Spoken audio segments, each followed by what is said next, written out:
अस्सलाम वालेकुम स्टूडेंट्स।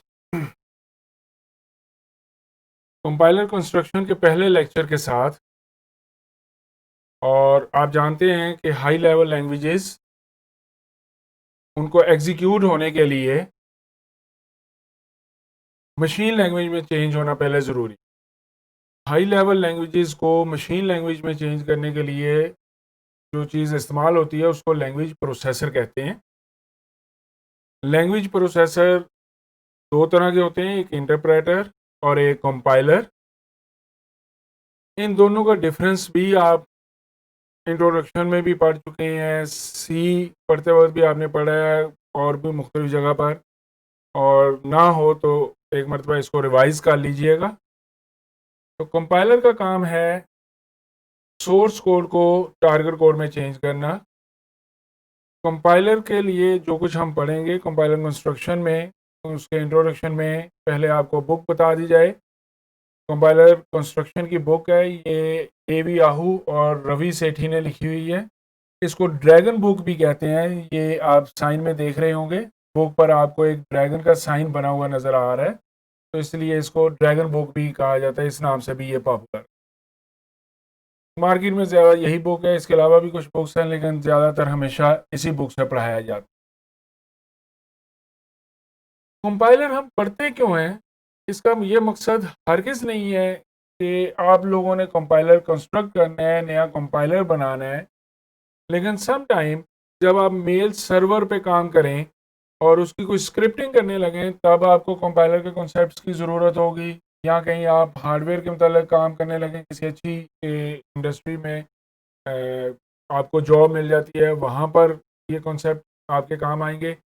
मैं मेनली ये कहता होता हूँ, कंप्यूटर साइंस के स्टूडेंट के विजन को ब्रॉड करने के लिए कंप्यूटर काम कैसे करते हैं, बैक एंड पर क्या कुछ हो रहा है, इसका नॉलेज होना ज़रूरी। तो इसलिए आप समझ लें कि आपने अपनी स्किल्स को पॉलिश करने के लिए ये पढ़ना है कि कंपाइलर किस तरह बनते हैं, कंपाइलर कंस्ट्रक्ट कैसे होता है, कौन कौन सी टेक्निक्स होती हैं, लोगों ने किस तरह एल्गोरिदम्स डेवलप किए हैं। आइए देखते हैं। तो फर्स्टली कंपाइलर क्या है? जो सोर्स लैंग्वेज को टारगेट लैंग्वेज में चेंज करे उसको हम कंपाइलर कहें।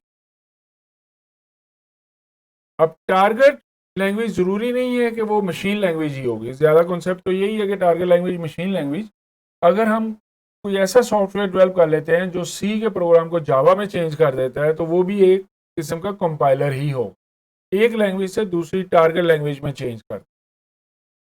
कंपाइलर के बेसिकली दो पार्ट्स होंगे हमारे पास, एक फ्रंट एंड कहलाता है और एक उसका बैक एंड कहलाता है। फ्रंट एंड जो है ये सोर्स कोड, सोर्स लैंग्वेज में जो कुछ आपने लिखा हुआ है उससे एक इंटरमीडिएट कोड, इंटरमीडिएट रिप्रेजेंटेशन बनाकर देगा। आईआर भी उसको शॉर्टली कहते हैं। और बैक एंड जो है वो इस इंटरमीडिएट रिप्रेजेंटेशन से टारगेट लैंग्वेज, टारगेट कोड जो है वो जनरेट करे। फ्रंट एंड फर्दर चार हिस्सों पर मुश्तमिल है। लेक्सिकल एनालाइजर होता है, सिंटैक्स एनालाइजर, सिमेंटिक एनालाइजर और इंटरमीडिएट कोड जनरेटर। जबकि बैकएंड जो है इसमें दो पार्ट होंगे, एक कहलाता है कोड ऑप्टिमाइजर और एक कहलाता है टारगेट कोड जनरेटर, जिसने टारगेट कोड जनरेट कर। तो हम इस सारे कोर्स के दौरान कंपाइलर कंस्ट्रक्शन में हमने इन तमाम फेसेस में से गो थ्रू होना है। हर फेज का मकसद क्या है, क्या काम कर रहा है, और उसके बैकएंड पर कौन कौन से एल्गोरिदम्स, पॉपुलर एल्गोरिदम्स हैं जिनकी मदद से ये सारा काम परफॉर्म किया जाता है। फॉर एग्जांपल, हमारे पास सोर्स कोड में एक ये स्टेटमेंट दी हुई है, अरिथमेटिक एक्सप्रेशन है और उसकी वैल्यू असाइन की जा रही है एक वेरिएबल को। वो लिखा हुआ है current time is equal to starting time plus number of cycles multiply by 60। आप कह लेंगे 60 सेकेंड, 60 सेकेंड का एक मिनट होता है, तो 60 सेकेंड, तो कितने 60 सेकेंड वाले साइकिल हुए हैं। करंट टाइम में वो जमा कर दें, स्टार्टिंग टाइम में वो जमा कर दें, तो ये हमारा करंट टाइम बन। ये एक सोर्स कोड में जैसे आप अरिथमेटिक इक्वेशंस वगैरह लिखते हैं सी के प्रोग्राम में, उस तरह एक स्ट्रेट। तो हमने कंपाइलर का जो फ्रंट एंड में पार्ट्स कहे थे, पहला पार्ट उसका क्या था, लेक्सिकल एनालाइजर। तो लेक्सिकल एनालाइजर का काम ये है कि वो हमारे सोर्स कोड के one by one in words को, जो वर्ड्स यहाँ पर आपको नजर आ रहे हैं, इन वर्ड्स को वो चेक करेगा कौन कौन से वर्ड्स हैं, इनसे कौन से टोकन्स जनरेट होते हैं। टोकन हम कहते हैं किसी लैंग्वेज में जो एक स्पेसिफिक मीनिंग रखता हो, जिसका एक स्पेसिफिक पर्पस हो। तो जैसे सोर्स कोड में पहला क्या लिखा हुआ था, करंट टाइम। ये क्या है, एक वेरिएबल का नाम है, हम टेक्निकल जुबान में इसको आइडेंटिफायर बोलते। उसके आगे क्या है, इक्वल साइन है।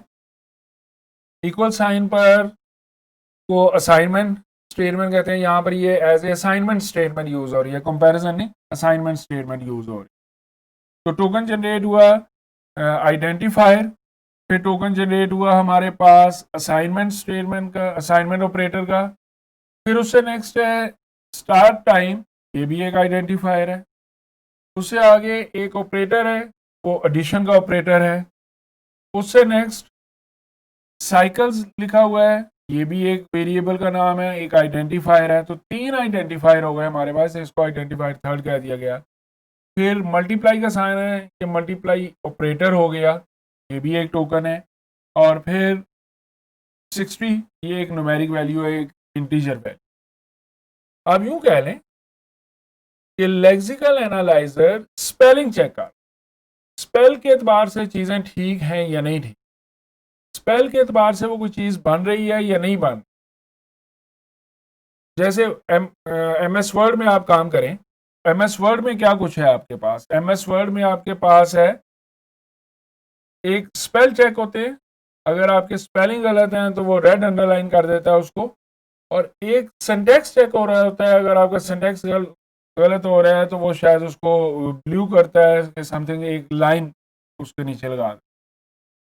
तो लेक्सिकल एनालाइजर का काम है टोकन्स चेक करना, दैट मीन स्पेलिंग चेक करना कि जो चीज इसमें लिखी हुई है वो पर्पसली यूज हो सकती है या नहीं हो सकती। उसको हम स्टेटमेंट्स में कुछ लिखते वक्त लिख सकते हैं कि नहीं लिख सकते। ये हमारे लेक्सिकल एनालाइजर, इसमें डिटेल से भी हम पढ़ेंगे। फिर है हमारे पास सिंटैक्स एनालाइजर। सिंटैक्स क्या होता है, ग्रामर के कुछ रूल्स होते हैं, इंग्लिश ग्रामर के कुछ रूल्स होंगे, ग्रामर के कुछ रूल्स होते हैं जिन रूल्स के मुताबिक जो वर्ड्स लिखे गए, वर्ड्स के स्पेलिंग ठीक है, जो वर्ड्स लिखे गए हैं उनका जो सीक्वेंस है, क्या वो सीक्वेंस ग्रामर के किसी रूल को सेटिस्फाई कर रहा है। अगर वो ग्रामर के किसी रूल को सेटिस्फाई कर रहा है तो ये सिंटैक्स ठीक है, वरना ये सिंटैक्स ठीक है। फॉर एग्जाम्पल, अगर इंग्लिश में मैं ये कहता हूं ही, ये एक वर्ड है, गोज एक वर्ड है, स्कूल एक वर्ड है, ही गोज टू स्कूल, ये सीक्वेंस, इन वर्ड्स का सीक्वेंस ओके, ये ठीक है। ही स्कूल गोज टू, सीक्वेंस आगे पीछे कर दिया तो सिंटैटिकली ये चीज गलत। सिंटैक्स जो है वो किसी ग्रामर रूल के मुताबिक चेक हो रहा होता है। तो पहला काम था सोर्स कोड से लेक्सिकल एनालाइजर ने टोकन्स चेक करने, दूसरा काम था सिंटैक्स चेक होना ग्रामर रूल्स के मुताबिक कि आपका जो सीक्वेंस में जो आपने स्टेटमेंट लिखी है, जो आप टोकन्स इस्तेमाल किए हैं, वो किसी ग्रामेटिकल रूल के मुताबिक ठीक है या नहीं है, उस लैंग्वेज में सिंटैक्स ठीक है कि नहीं ठीक है। और जब सिंटैक्स ठीक हो तो फिर थर्ड आ जाता है सिमेंटिक एनालाइज, सिमेंटिक मीनिंग्स को चेक। जो एग्जांपल अभी हम यहाँ पर स्टडी कर रहे हैं, उस एग्जांपल से पहले हम इंग्लिश लैंग्वेज के एग्जांपल को एक डिस्कस कर लेते हैं। अभी मैंने आपको कहा कि he goes to school, syntax भी ठीक है, मीनिंग भी ठीक। He goes to market, syntax भी ठीक है, मीनिंग भी ठीक।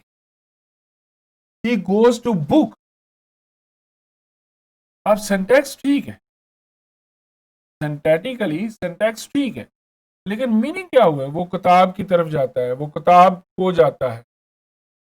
ये कह ले, जब आपने कहा ही रीड्स द बुक, ये सिंटैक्स भी ठीक है, ये मीनिंग भी ठीक, लेकिन अगर हम कहें he reads the school, he reads the market, तो ये सिंटैक्स तो ठीक है लेकिन मीनिंग नहीं ठीक, सिमेंटिक नहीं ठीक।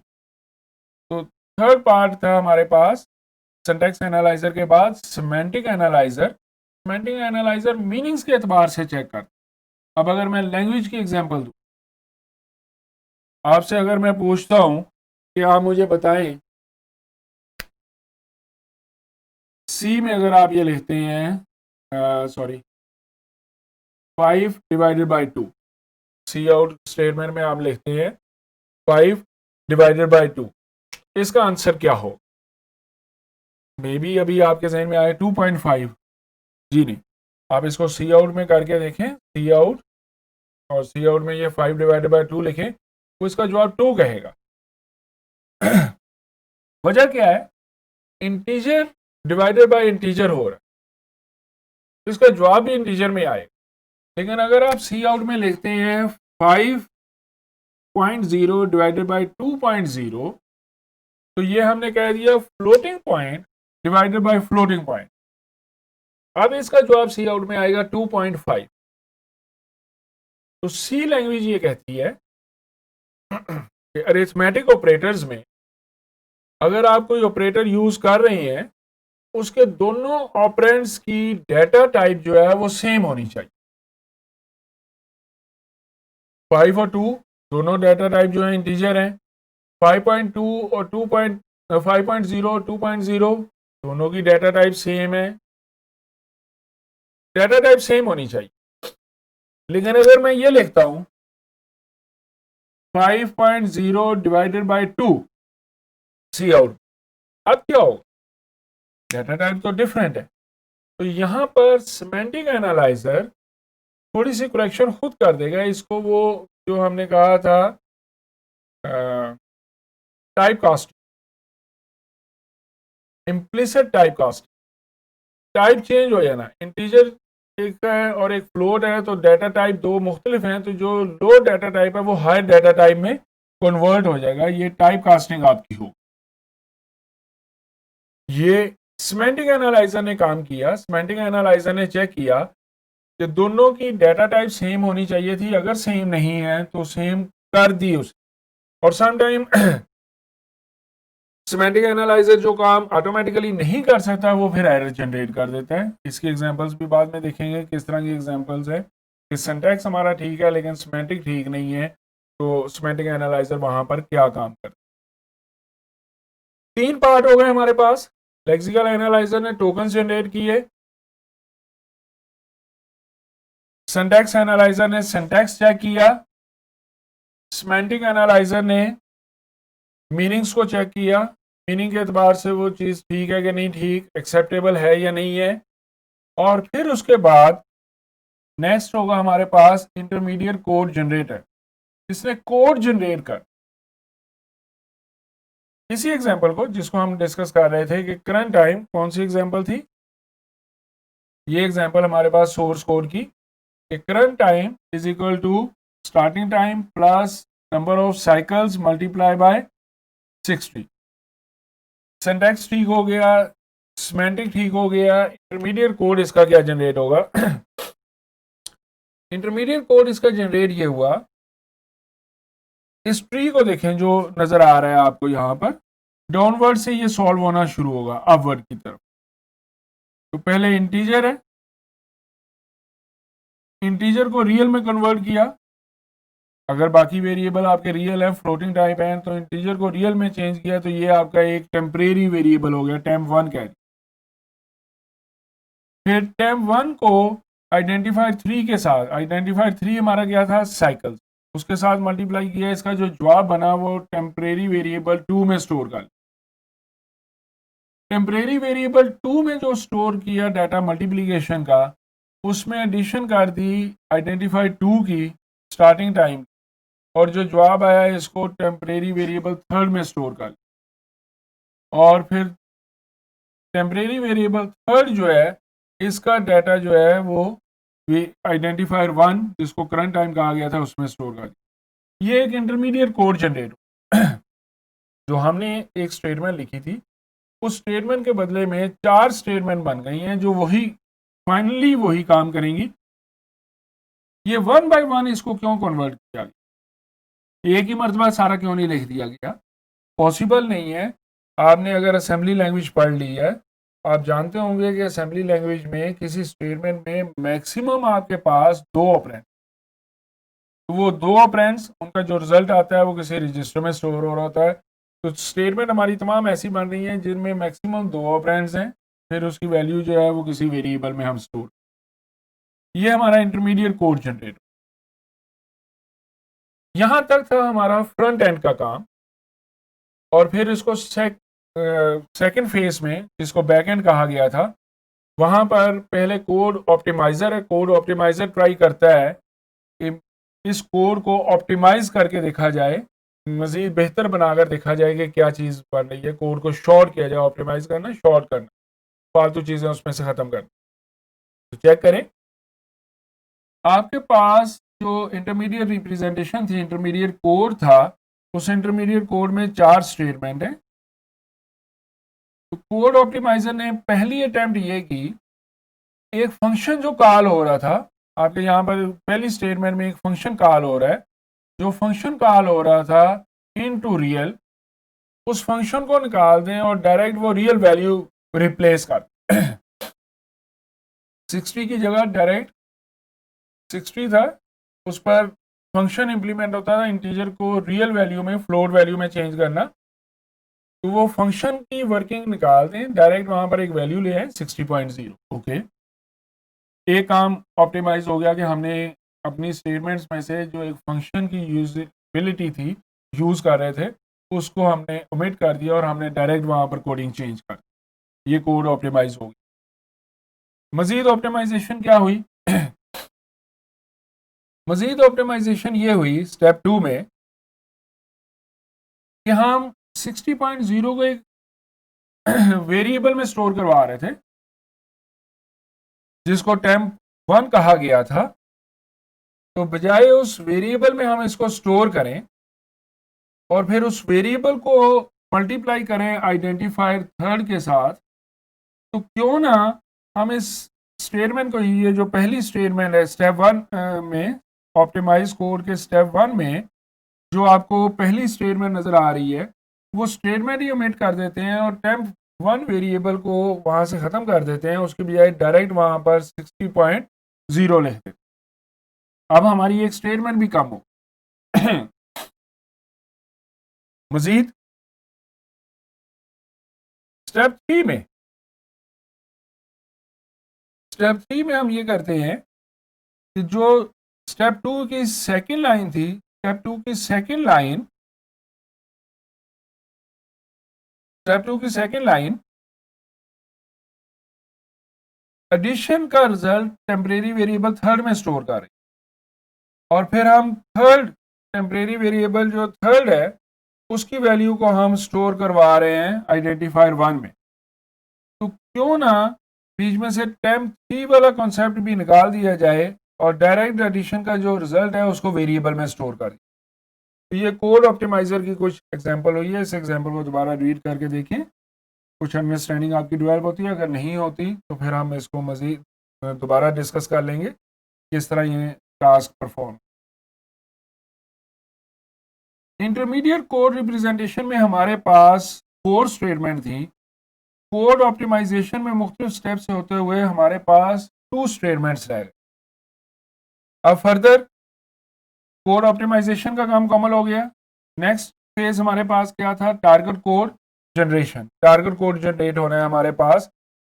तो target code generator just assembly language type code generate कर रहा है। यहाँ पर ये रफ एक एग्जांपल दी गई है।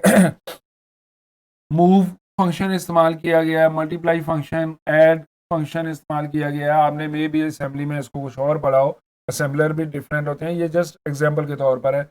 और रजिस्टर्स के नाम आप यूज़ करते होंगे वहाँ पर, AX, BX, AL, AH, ये रजिस्टर्स के नाम इस्तेमाल करते होंगे। तो यहाँ पर रफली वो रजिस्टर्स R1, R2 कह दिया गया। वही स्टेटमेंट कि असेंबली का कोड हमारे पास कैसे जनरेट होता है, ये टारगेट कोड जनरेशन में। तो हमने कंपाइलर कंस्ट्रक्शन में बेसिकली ये स्टडी किया आज कि कंपाइलर के दो पार्ट्स होंगे, एक फ्रंट एंड जो सोर्स कोड से इंटरमीडिएट कोड जनरेट करता है, और एक बैक एंड है जो इंटरमीडिएट कोड से टारगेट कोड जनरेट करता है। फ्रंट एंड में हमारे पास चार पार्ट हैं: lexical analyser, syntax analyser, semantic analyser और इंटरमीडिएट कोड जनरेटर। और बैक एंड में हमारे पास दो पार्ट हैं: कोड ऑप्टिमाइजर है और टारगेट कोड जनरेटर है। ये एक ओवरऑल कंपाइलर का व्यू था कि कंपाइलर के पार्ट्स क्या हैं और कौन कौन से काम होते हैं। कमिंग लेक्चर्स में हम वन बाय वन इनको डिटेल से स्टडी करेंगे। लेक्सिकल एनालाइजर जिसने टोकन जनरेट करने हैं, वो कैसे टोकन जनरेट करता है, कौन सी टेक्निक्स होती हैं, कौन से एल्गोरिथम्स होते हैं, सिंटैक्स कैसे चेक होता है, इनको one by one coming lectures में हम इंशाल्लाह कवर करेंगे। और आपकी अच्छी प्रैक्टिस के लिए मैं इसकी कुछ कोडिंग भी आपको करवाऊँ। उस कोडिंग में मकसद कोडिंग सीखने से ज़्यादा ये है कि मुख्तलिफ लैंग्वेजेस कौन कौन सी हमारे पास है, मुख्तलिफ टूल्स कौन से हैं हमारे पास, और कोई काम करना हो तो कैसे हमारे पास रिजल्ट जनरेट होते हैं। ये आपको नॉलेज में इजाफा करने के लिए कुछ प्रैक्टिकली भी हम इसके साथ साथ करेंगे, जो कि हमारे इसी कोर्स में आपकी अंडरस्टैंडिंग के लिए ज़रूरी है। थैंक यू स्टूडेंट्स, आज का हमारा लेक्चर यही था। इंशाल्लाह कमिंग लेक्चर्स में हम नेक्स्ट इसको स्टडी करेंगे। अल्लाह हाफिज़।